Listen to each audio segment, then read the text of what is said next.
Hi, welcome to Ask Raquel. I'm Raquel Tillman, CEO and Chief Advisor of Tillman Insurance Advisors, and I'm coming to you today to speak directly to my business owners.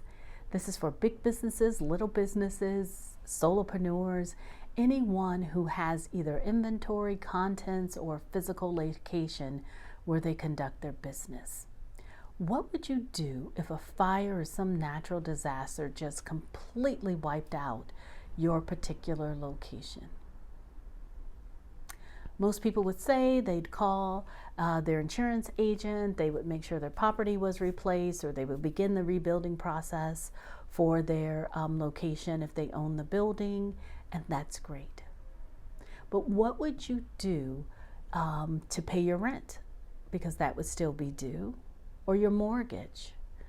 What would happen to that lost income? So think of my caterers or people in the wedding industry, and this happened on a Thursday right before one of your biggest events that you had, a wedding that was coming up, and you weren't able to actually deliver on that.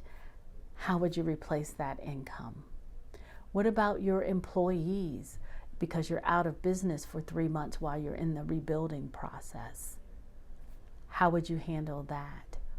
So those are the types of things that business interruption can cover.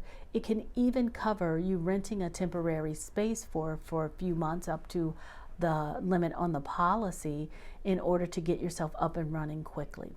Those are the extra expenses and loss of income that business interruption will cover for you.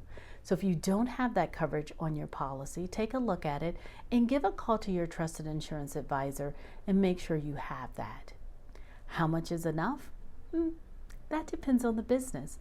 Some people can be up and running in 30 to 60 days. Some people, it could take 6 to 9 months. Do you have specialized equipment that might take 6 to 9 months to get in?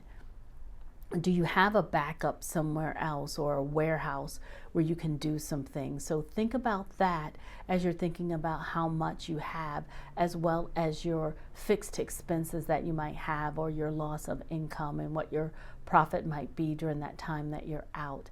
That's how you come up with your limit that you have.